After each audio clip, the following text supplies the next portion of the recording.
All right, and we are live. This has been one of those days, guys. So bear with me. No promotion. This is an Ask Me Anything live. So we're gonna give some time for people to get on.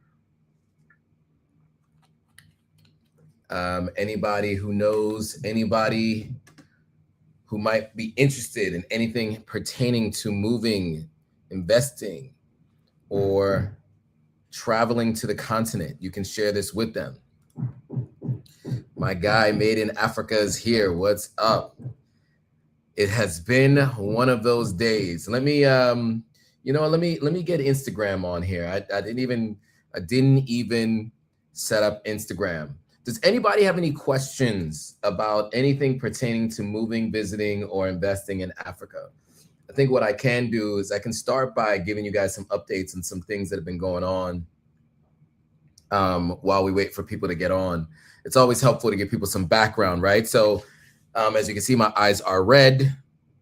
Well, they're not so red, but I have recently traveled. I am in Sierra Leone right now as we speak. And 19 hours of travel yesterday, arrived yesterday evening, went to my site this morning at the house. Lots to catch you guys up on, but we are here. We are live and direct from West Africa. Adeaso. So I am in Sierra Leone right now. As I mentioned, this is my country of origin for those who don't know. My parents were born and raised here. I lived here for over a year, and now I am building a house here. So that's the situation. So I am going to add Instagram to the live stream as soon as it becomes available. It's taking a little while to prep, but we'll add IG. Greetings, please. No Hunter? What is Hunter? What's your name mean? No Hunter. Glad you made it safe. Enjoy. Appreciate that. All right, so we are ready to go live on IG. We are ready to go live on IG. So we'll be able to answer questions for people on Instagram. All right, so quick introductions for those. Oh, hantavirus. Yeah, people are talking about this hantavirus like crazy right now. Maybe we'll talk about that in a second. So welcome everybody to this Pan-African Perspectives, a bi-weekly live stream. We talk about all things pertaining to visiting, moving, and investing on the continent of Africa. I would say, one of these things that we talk about in these live streams is my personal experience from time to time. I also do interview people who made the move to the continent so that they can tell their stories, because my story and their stories are not always the same, right? I moved here as a single person, no children, debt-free. And so I moved almost on a whim. And many other people have many different stories. So we'll be bringing people on all the time to tell their stories, who have children. I just talked to a mother-daughter duo yesterday who will potentially be on the platform, and they can tell their story. They moved to Sierra Leone and what life has been like moving here for the two of them, two different generations, coming from the same place, but two completely different worlds, right? Considering their ages and their life experience. And so those are the stories we want to tell. We also talk to people who have built businesses here on the continent, right? We want to help other people understand what it's like to go through that process of building a business. So a couple of things I want to do is give you some updates while I give everyone the chance to ask whatever questions you want to ask me about my time visiting, moving, and investing on the continent of Africa. As many of you know, many of you may not know, so I'll give you some of this. One, I am a co-owner of 5 acres of land here in Sierra Leone.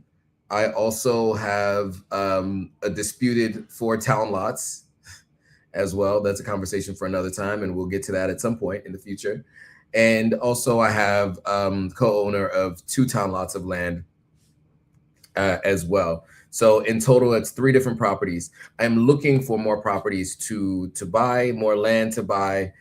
for land banking in some instances, and then also to develop in other instances, depending on where. Shout out to Made in Africa said, the best thing I've done was purchase a house in Ghana. When things got extra crazy here in the States, I have somewhere to flee. Or when things get extra crazy here in the States, I have somewhere to flee. There are a lot of people who have that same sentiment. And that's part of the reason why I think this kind of content has really started to pick up in its popularity, especially on platforms like Instagram and Facebook. On YouTube, there's always kind of been this interest in voyeurism of people who visit Africa, the Dirty December videos, the lifestyle videos, especially because so many celebrities were coming here and people doing vlogs. But also, you know, I also did a lot of content when I lived in Ghana. I lived in Ghana for a little over 2.5 years. I lived in Sierra Leone for about 1.5 years. In total, probably about 4 years, right around 4 years living on the continent. And now I spend a significant amount of time here, as much as I can. It'll probably be about a month here in West Africa. You know, a little over 2 weeks in Sierra Leone and a little over 2 weeks in Ghana. And so lots to talk about, you know, throughout the weeks while I'm here. But in the meantime, let's just talk about what is right in front of us. So the first thing I'll mention is, as I mentioned, I do tell people stories, right? And I want you guys to all be aware of Tamosa's story, who she has a very interesting story because she had been coming to Ghana for 9 years before she decided to move. Born in New York, spent a significant amount of time in the California and SoCal for a while. And she had an interesting story of being let go from a job while she was in Ghana and then deciding not to move back to the United States. And I thought that story was really interesting. And by the way, the funny thing is with so many people that I meet throughout this process is that these are people who have been considering moving to Ghana. They find my content because they're making that decision. They're considering if they want to move to Ghana, if they want to move to Sierra Leone, if they want to move to the continent in general. And then there's a lot of questions around, you know, what's the cost of living? Where do I want to move to? What makes the most sense? How do I get a job? What should I invest in, right? Those are the kinds of questions that people ask me all the time. And so a couple things I do is interview people who've gone through this process. And then I also have a newsletter that I'm putting out now weekly. I'll get to that in a second, but first I need to charge my laptop. No, not charging. Nope, not charging. Okay. I think my charger is dead. Let me see if this works. Sorry, guys. I think my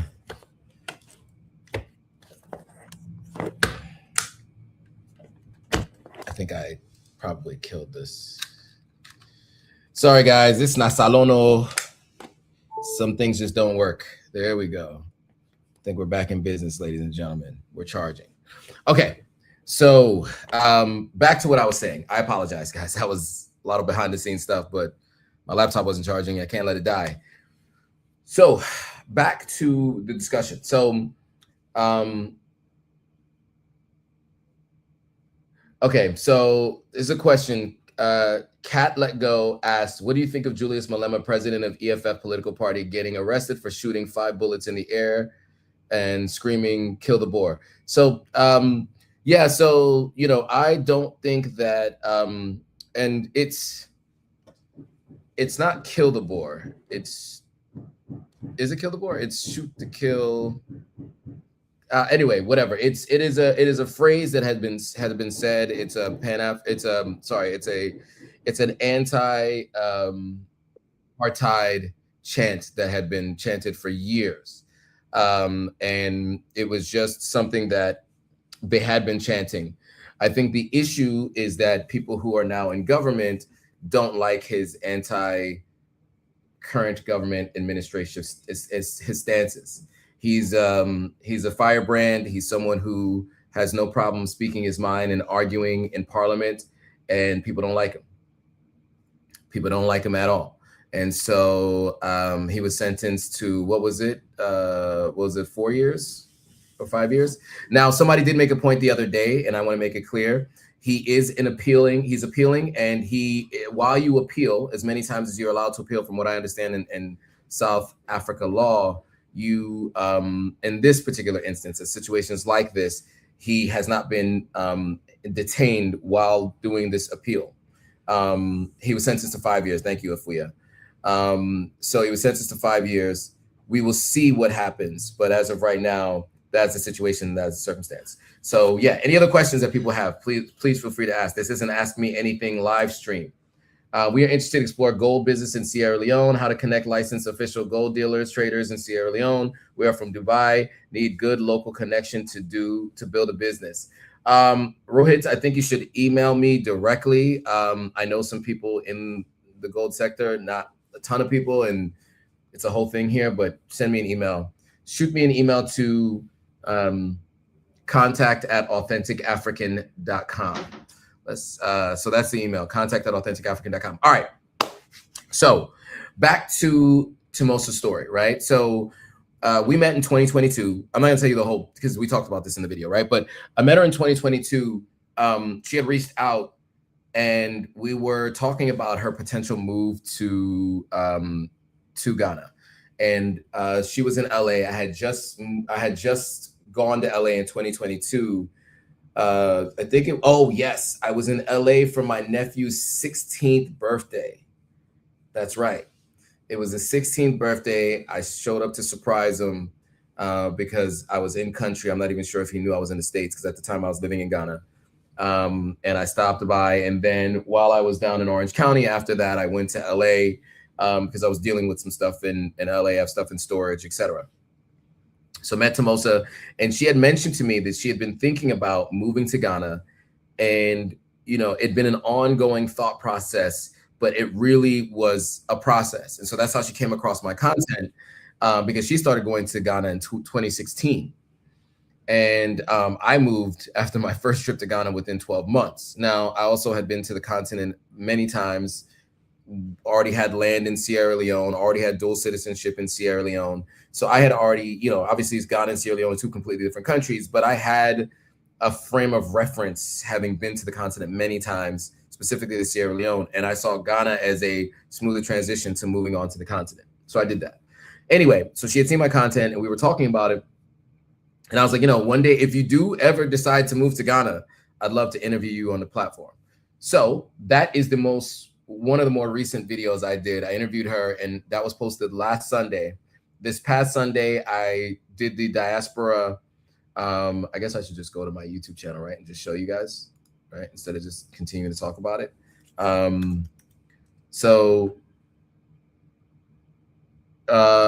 Okay. So let me head on over to my channel so you guys can see what was recently posted and what you guys should look out for. So let's do this. Share screen. All right, you guys can see my screen now, right? So head on over here, and you want to look at videos. So here's the interview with Tomosa here. Very interesting story. And now she's working on the largest rollout in any school system in the world, but starting here in Ghana, which is pretty wild. So largest rollout of AI in a school system and any school system in the world, and starting here in Ghana. So that was one of the recent stories that we've told. I was at the Diaspora Summit, showed it was like going grocery shopping. I interviewed Dr. Juanita Lewis about her food startup business in Ghana. So we did a tour of her business, and then we also sat down and talked about what her experience was with business. It was my 24 hours in Ethiopia. I did the Sambra City tour, my interview with Masa in Kenya. So just check all these out. You can see the interviews of people I've done in on the continent of Africa. Really interesting stories of people. These are mostly people who moved to Ghana in particular. But it's worth, I think it's worth taking a look at some of these people's stories. I think, you'll find them very interesting. So just head on over to this page and check these out. If you have any questions about what it's like to move to the continent, especially if you're talking about moving to Ghana or Sierra Leone. I know a lot of people who follow are more interested in Ghana than most other countries because that is the gateway home. The diaspora is welcome back. It's a Pan-African country. It's kind of from its origins from day one. So it's one place that people really love to come back to.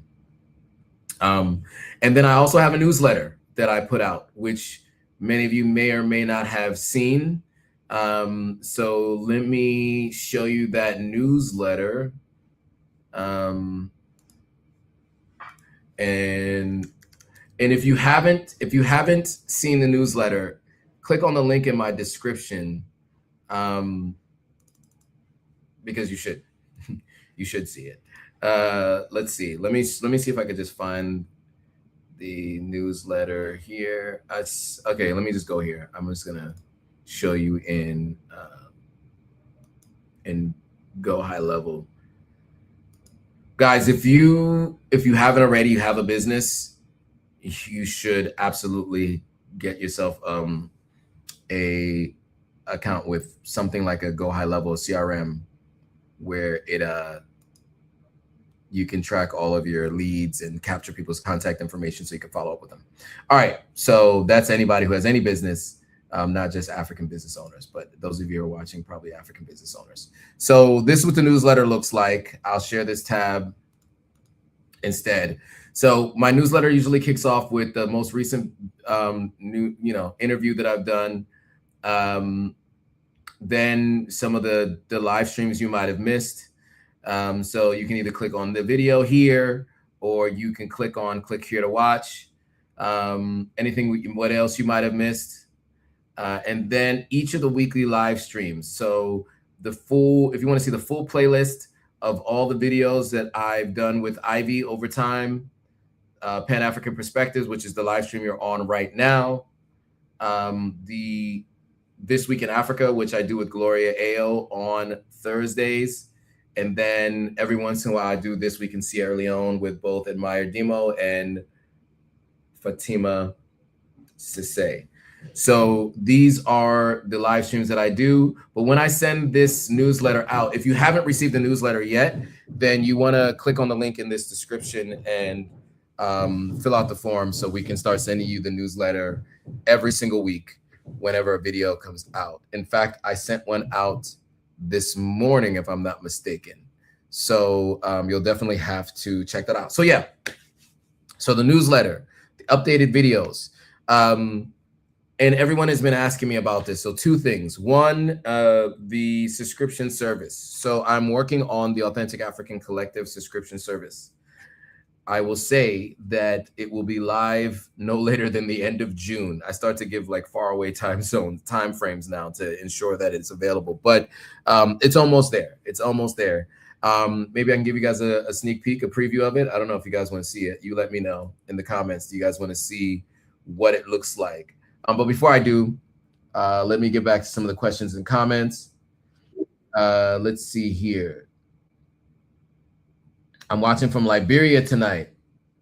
Charmaine.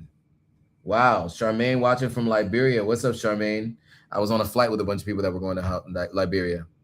Okay, so here's a good question and a really good one.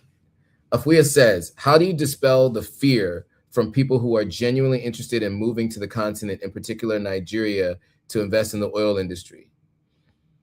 So a couple things. Number one, I definitely don't believe that you should move to do something you're not already currently doing. So if you want to invest in the oil industry, I definitely think you should do a ton of research beforehand and really get some on the ground knowledge before you move. Because, investing in anything involves risks, especially in countries you're not familiar with, and especially in industries that are emerging.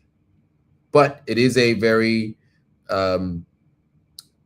it's a very much growing industry. Obviously oil and gas. Dangote is going live on an African stock exchange, I think Nigeria Stock Exchange to be exact.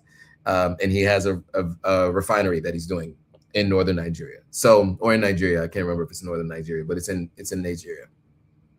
So that's one. Two, dispel the myth or dispel the fear. Look, I think anywhere you move to, you should take all things into consideration, right? There are many, many different positive benefits of moving to the continent. One, you see people who look like you in all aspects of the world that you're in. That's always strange that it does that. So in any level of work that you do, anywhere you go, it's people that look like you everywhere. You no longer feel like a minority. And it's hard to explain to people what that means to not feel like a minority anymore. It's really hard to explain it. There are certain areas in the United States where you can curate that experience, but it requires work and a network of people who all meet that. You don't have to force it when you're on the continent, you live it, right? Not everywhere on the continent, but specifically what we're talking about today. You live it. It's just part of your everyday life. So that's one. I just want to start with that. Now, the other thing is, I think when people think about violence on the continent, they think about violence in terms of every country, everywhere there is a level of violence that you should be deathly afraid of. And I think you should be cautious everywhere you go, but just remember that many African countries are higher up on the global peace index than the United States. And so if you live in the USA or if you live in the UK, you are more likely to encounter, well, I would say this, there are more areas and more places and even more levels of deadly violence amongst everyday people around the United States than there are in many parts of the continent. So I would just say that. I mean, most major cities, there aren't really any real issues with major violence. Whereas in the United States, you can pick a city, right? I mean, there are cities that compete to call themselves the unaliving capital. That's not how they say it, but for YouTube purposes, I have to say it that way.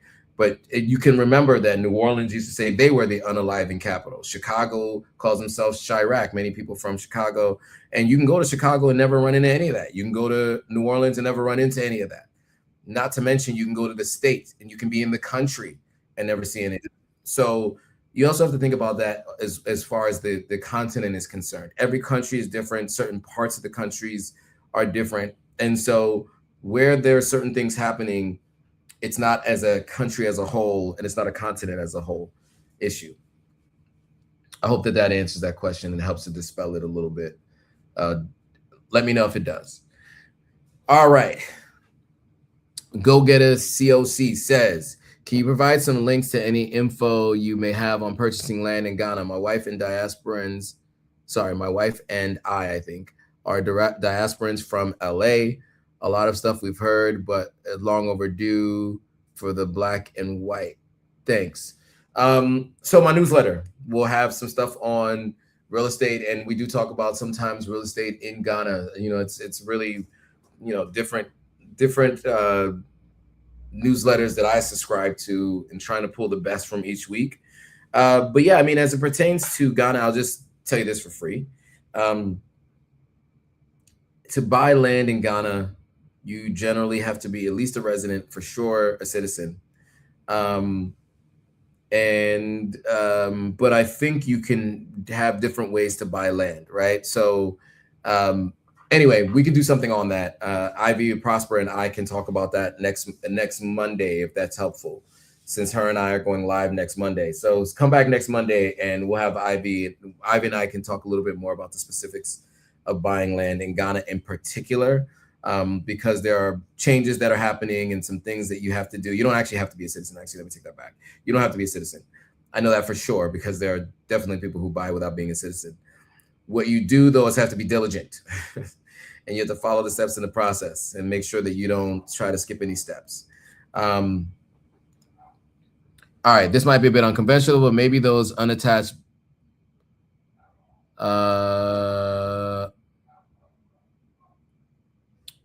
Interesting. Afuya is saying maybe those unattached Black women who might be looking for a partner to settle with on the continent. Is there any scope to consider that safely? Interesting. I think that you should follow every precaution you would follow in any type of scenario when it comes to partnering with somebody for life, or for serious, or even for fun. And I would say exercise caution, talk to other people who've gone through the process, understand that culturally you're going to be very different. I mean, just think about this, right? There's people date culturally different in New York versus in Houston, Texas, versus Los Angeles versus Nevada versus Seattle, Washington. Imagine how different that might be, because even though all of those things are different, there are general contexts and general things that you see is kind of normal. You transplant yourself to the continent of Africa, and now we're talking about a completely different lifestyle. And I would say check out part of that interview with Tomosa, because she explains what it's like, and what it had been like for her, and what she had seen here on the continent. And many people have been talking about this. There's some other people that I want to interview that I'll share soon, who've been through divorces, let's say, while living on the continent, people who are in different styles of relationships, polyamory, and others who are living on the continent. So all these conversations are coming, because I do want to share a wide range of stories and ideas for people's lifestyles, so that those of you who are considering it, what to expect for sure. Okay, I wanted to know if you ever had an experience with the container shipment industry, specifically the process of sending goods from the US, Europe, and receiving shipments in Sierra Leone and Ghana. I have. And so I worked through two different shippers to ship to Sierra Leone. I have worked through two different shippers to ship to Sierra Leone. And they've handled most of it and receiving it on the other side, and you just go pick it up from them. Shipping your own container comes with so many things. I definitely recommend you ship with someone else who has a container first before you ship your own container. You can work through shipping companies who can ship a container for you. And they're out there. There are freight companies that can help you do that. The reason why I don't recommend you do it all by yourself, that's a very costly endeavor and a time-consuming endeavor to do on your own for the first time. I recommend doing it through someone and talking through the process with them before you do it yourself. I think so many people attempt to do something that's that monumental, and there's too many points of error, potential points of error. So that's always my recommendation, is go through people who are doing it first. All good questions.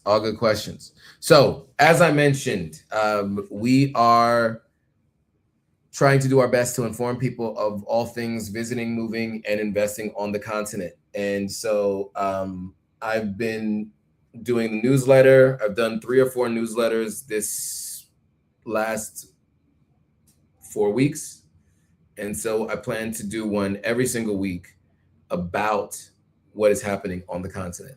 And those of you who are signing up for specific different lists, like there are a bunch of different lists. If people want to move to the continent, there's a list for those people. If people want to invest on the continent, and any general business, investing in real estate, moving to the continent, just general Africa insights, these newsletters are newsletters that are available to you. But if you're interested in any of them, click on the link in the description. Now, I was meant to show you, I don't know, are we ready to show that yet? Just so you know it's coming, right? Because people have been asking, and I feel like, you guys deserve to see what's going on. So let me see if I can find it.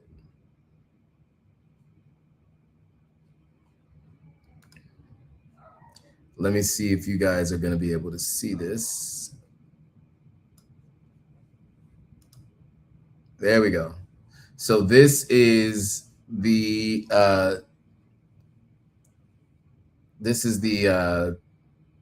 subscription service.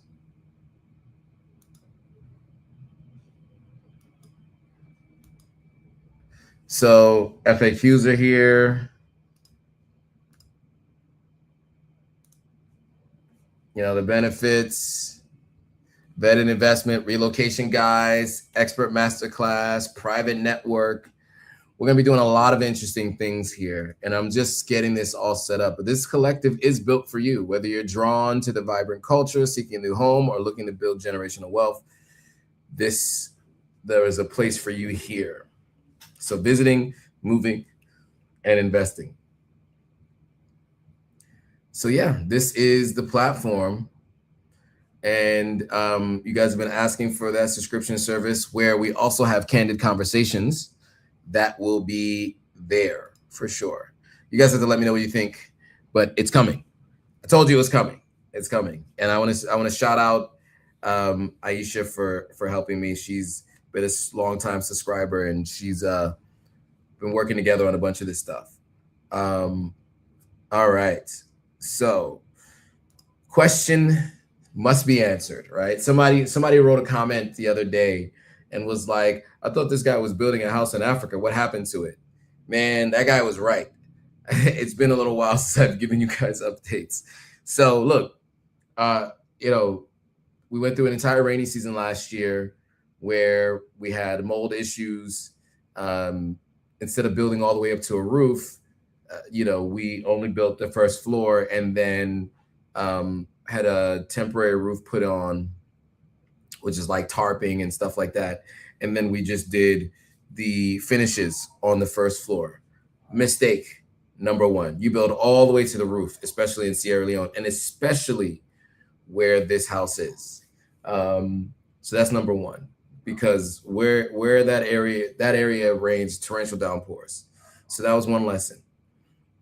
Two, after much consideration, we've decided that it probably makes sense to explore other options for the building of the house and the completion of the house. So I have initially, this house was supposed to be 4 stories high. It was going to be 3 stories of living space and a 4th story or a 4th floor that was an outdoor entertainment space. And as of January last year, just taking a look at everything, it's like to do 4 stories, it's just not tenable. Doesn't make sense.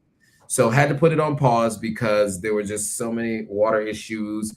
The electrical wiring is mostly fine, but the light bulbs had filled with water, so they had to remove all the light bulbs. You know, had to take all the ceiling down, had to treat it for mold. So all that's been done over the last few weeks.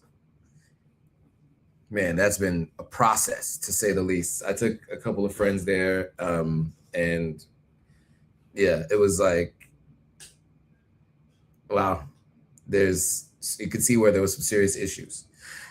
So this year I've been looking at alternative options. Alternative options, I feel like, is the same thing, right? It's what is it? A double whatever. So we decided that we were going to potentially move with an alternative. And as part of that process, we've been going back and forth on the terms and trying to figure out what makes sense. And, you know, we finally, I think, agreed on terms. I have a lawyer involved in this process just to make sure that I'm protected. And, you know, when I got to the site, I was just like, man, I spent so much time, energy, effort, and money to get a guest house, a boys' quarters, or a house help quarters, and a main house to this point. And it's like, you just got this one thing that got to get you over the hump. Because if I can get walls up and a ceiling up on that second floor, that then protects the bottom floor, and I can do the finishings and I can start shipping things to Sierra Leone. I have stuff in storage in Los Angeles that can just go right to Sierra Leone, and it has a home. Because right now, where I'm living in New York City, spending my time in the US, I don't have space for all that furniture. I was living in a 1,600 square foot. Was it 1,600? Wait, no. Sorry, 3,000 square foot apartment at one point in time in Los Angeles, and I tried to fill that apartment up, and all that stuff needs a home, and that home is going to be salon. So I have carvings, I have paintings, all kinds of different things that I think are really, indicative of who I am and what I'm about, and it deserves a home, and it's just been sitting in storage for all these years because I moved to Ghana on a whim, moved to Sierra Leone after that, back in New York, and this is all stuff that I've moved from New York to LA or bought in LA, and so it needs a home now. So I'll be bringing that stuff back to Sierra Leone, and I completely neglected the Instagram. So hopefully there weren't any questions there because I didn't even look. I'm looking at Instagram right now. Hopefully okay. So Jada, you asked us both on Instagram and on YouTube. Sorry, I didn't see your question at first. Wait, did you just start following me on Instagram, Jada? How dare you? Shame on you. Just kidding. By the way, you guys don't know, but Jada has been a great subscriber here on the channel. Always has lots of great insights, but she's been on YouTube mostly. But I didn't realize that she wasn't following on Instagram. Anyway, great question on how the house is coming along. I answered it. More to come, though. More to come. I actually am ready to start putting videos out on this because I know I've been mentioning it forever, and I got some stuff I have to shoot. But yes, I will be doing intros and yeah. Any accountability issues with contractors? Yes, yes, and yes, yes, and yes, yes. I can't say yes enough times to that question. I was in an argument with my contractor maybe about 5-6 weeks back about all of the mishaps with the work that his team was supposed to have done. And instead of just eventually he took accountability, but it also took me saying, you have to take accountability. Like, this is, for example, I did plans. I drew my own plans for a house for the caretaker's house, and where the bathroom was supposed to be structured in a certain way. Sent that over. It was acknowledged. I come to Sierra Leone. It was not done the way I wanted. It was completely different, and then they had to come out of pocket to pay workers and for the materials to do so, and they didn't want to pay for it. And look, I understand that you don't want to pay because you didn't anticipate this cost, but that is not my issue. So yes, accountability issues enough to go around for everyone. I think accountability in general is difficult in emerging markets too. What you find people in general, period. But what you find in certain emerging markets, you find people who, especially in this one, if you're better than what the others are offering, then people should just be grateful that you're even doing business with them. Is kind of the general sentiment that I see. It's pretty wild, actually, but it happens frequently. So, yeah, it's one of those things that you just have to be like, are you for real? But yeah. All right. I'm really scared to have my laptop plugged in. We've been having these light issues, and when light goes out, it's a surge power, and when it comes back on, it's a surge of power. You don't see a lot of people building ranch style homes on the continent, which would be more cost effective, I would think. Possibly. Yeah, I mean, ranch style homes, I guess these homes are common in the States. Yeah, I mean, what's happening? Lights don't go. Sorry, guys.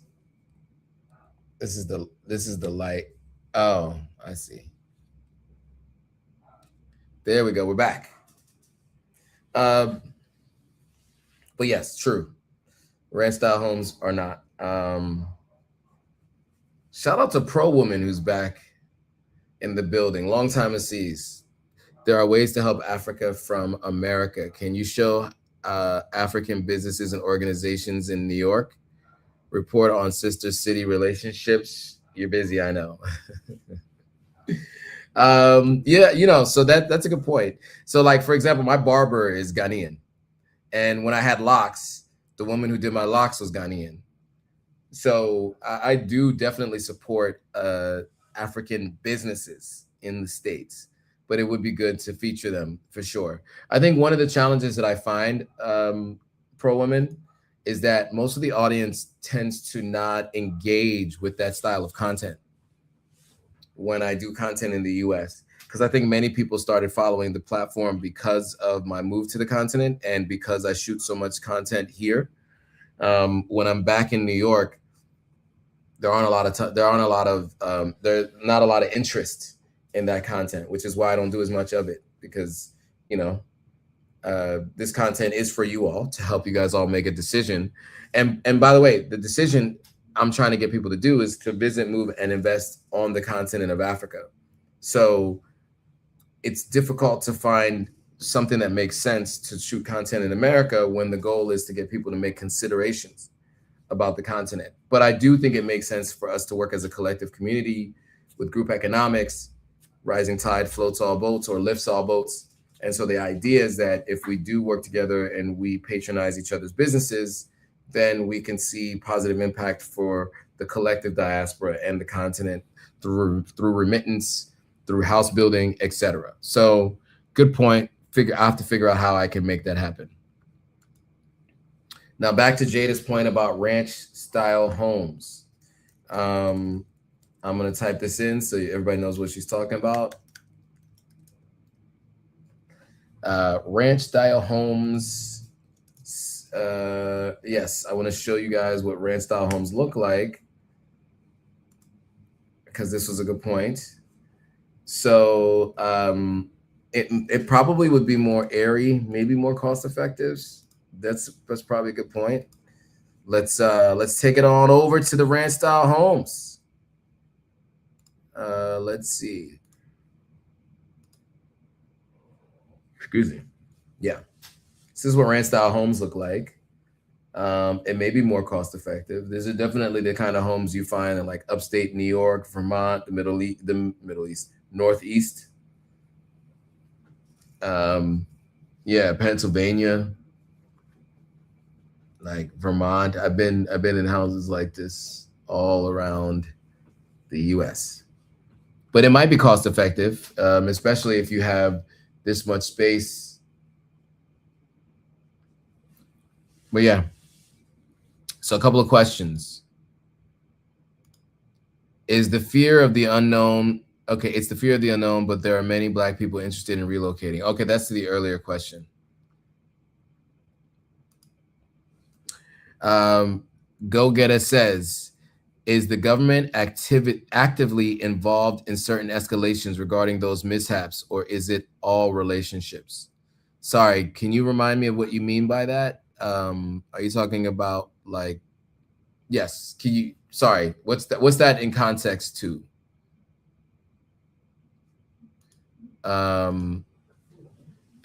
Afuya says there seems to be a common theme across the continent: lack of accountability and no redress. Yeah, I think that's why I have a legal team involved in the contract that I'm doing now.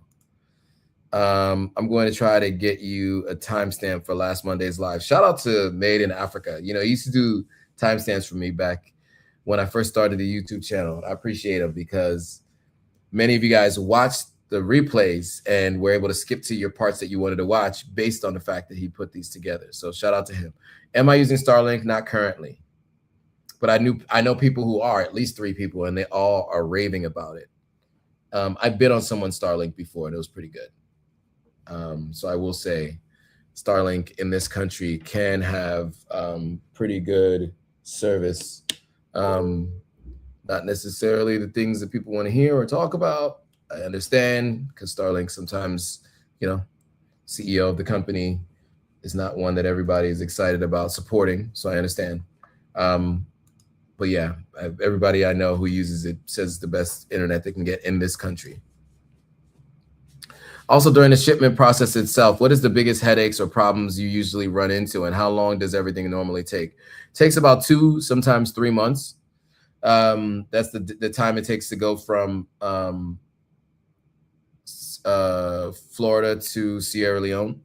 Headaches are, if you're doing it yourself, clearing it from the port once it arrives. Every country has their own headache, their own wahala. So that is a challenge for many people, is clearing it once it arrives. That is no small feat.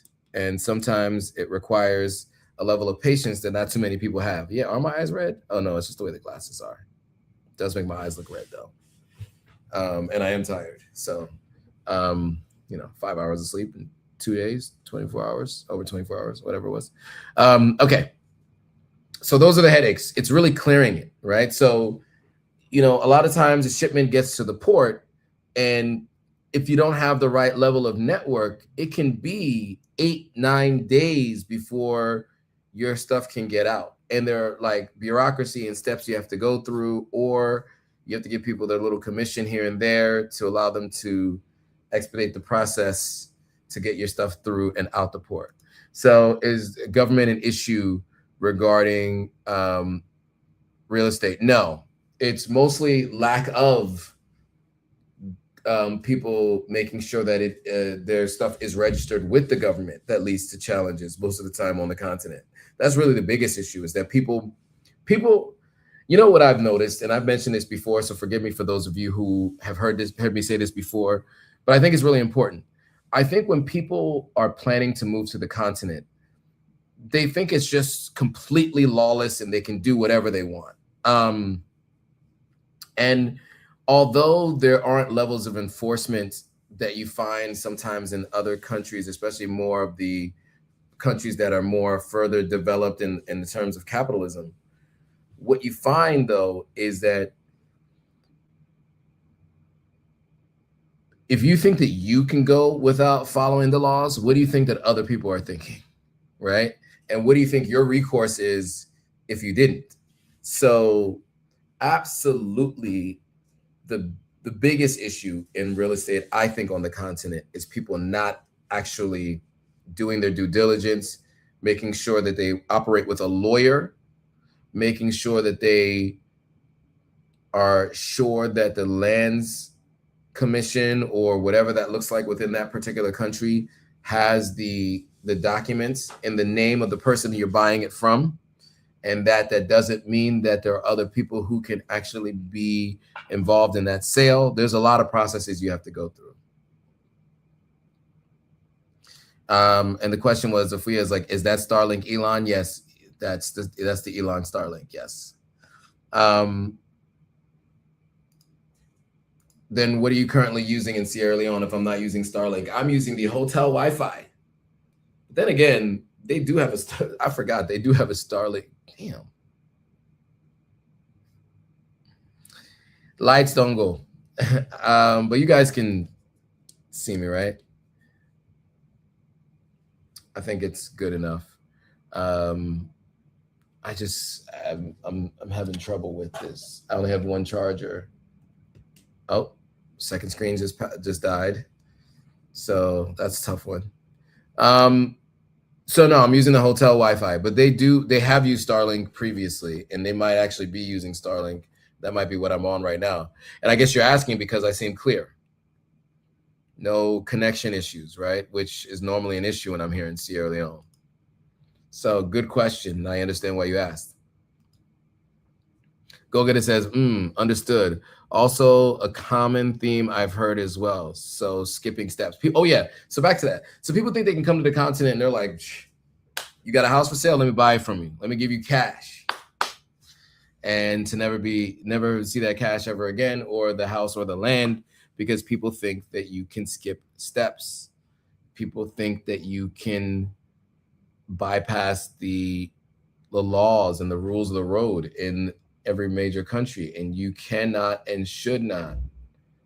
You do not want to be the person who gets caught flat-footed by making those mistakes. GL says, would you recommend being at the airport, or do you trust people on the ground to clear it? Well, so, or being at the port. Why did I say airport? Do you trust people on the ground to clear it? I don't know. I'm not going to tell you who to trust and who not to trust. That's on you to decide, especially because I don't know the people that you know. I had a person that I could trust to transport everything when it came in on the truck, but he had many excuses and ended up giving me more issues and challenges through that process. So yes and no, but it depends on who you know and who you have in your corner. Such a shame, that Elon guy. Yeah, I'm going to leave that one alone. Proman says, you're back in Sierra Leone? Came in late. Yes, I did Salon right now. I'm in Salon. Yes, Sierra Leone. Jao says, exactly. First time I see it clear from Denmark. Okay, the first time you see me clear on stream while being on the continent. Well, Ghana is usually pretty clear, but in Sierra Leone, I've always had issues. Good question. Is Sierra Leone feeling the strains of the Iran situation? Yes, Sierra Leone is. Fuel has gone up in price everywhere around the world, and Sierra Leone is a net importer of fuel, right? So Sea Coach is now $50, not $45. So when you land to the country and you're going across from the peninsula to the mainland, it's now $50 plus your $25 security fee, which you pay coming into the country and leaving the country. So that's $50 plus $50 plus $50. That is $150 just to enter and to leave the country. $150. But that our country. So not so it be. Not so it be. That's the situation. So yeah, if you have a question on that, that's all I got for you, is that's the circumstance. That's the way it's structured today, unfortunately. So so that price has gone up is what I'm saying. That price has gone up, and that's one of the things that people complain about is that. But yes, that is the case. It has definitely had an impact here in country.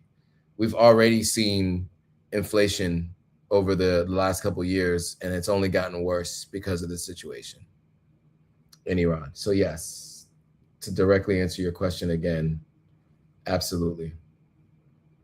Yes, the impact is being felt. And it's just sad, you know. But anyway, not gonna get too much into that, because you know, you guys know. Any other questions, comments, thoughts before we bring this thing to a close? Sorry, guys, I had, you know, so I took the Air Brussels flight. For those of you who don't know, Sierra Leone does not have any direct flights. Ghana does with Delta, United, and a few others. Sierra Leone does not. So I flew into Sierra Leone through Air Brussels. So that lands in Belgium. Brussels is in Belgium. I was trying to figure out the name of the country, right? So I landed in Brussels, Belgium, after 5-6 hours from New York. While there, they have a lounge, so I usually pay for the lounge. You know, you can get food there, you can shower there, all that kind of stuff, which is really helpful because you just flew overnight. But flying overnight is one of the more challenging things because, what am I going to eat? You guys won't be able to hear me. I'm talking. Flying overnight is one of the more challenging things because it doesn't allow you to really sleep. The one thing I appreciate about international flights, which domestic flights in the US used to do, but they don't do anymore, is they give you food. They give you food, but they serve you the food an hour or so into the flight, and then the dinner, and then they serve you breakfast the next morning, just about an hour and a half or so before you land. And to serve food, they turn all the lights on, and they generally request that you take your seats out of recline and sit up. So some people can sleep right through it. I'm one of those people that at one point I've slept through it. These days I eat. If I can get a vegan meal, I'll eat. But yeah, it's a long flight. So you fly to Brussels first. No internet on that flight. Neither does Kenya Airways and a few other airlines I've taken on these long flights. No internet. So you are, I'm rearranging all kinds of things on my laptop because I was like, I need to be productive. I need to get something done. I can't get on the internet. So yeah, and, so it was total of 19 hours coming to Sierra Leone, and I slept about 4 or 5 hours on both flights. So yeah, and with that, guys, it looks like that was the last available question. Go Get It says, thanks for your dedication, man. I say, you're welcome. I think that means thank you. Is that thank you in Tree from Ghana? I think it is. I'm not 100% sure at this point. I forget the languages. So many of them in my head, trying to learn little bit by bit. And anyway, thanks again, everyone, for watching. I am exhausted. I'm going to go to bed early tonight. So I will see you guys all in the next video. Bye, guys.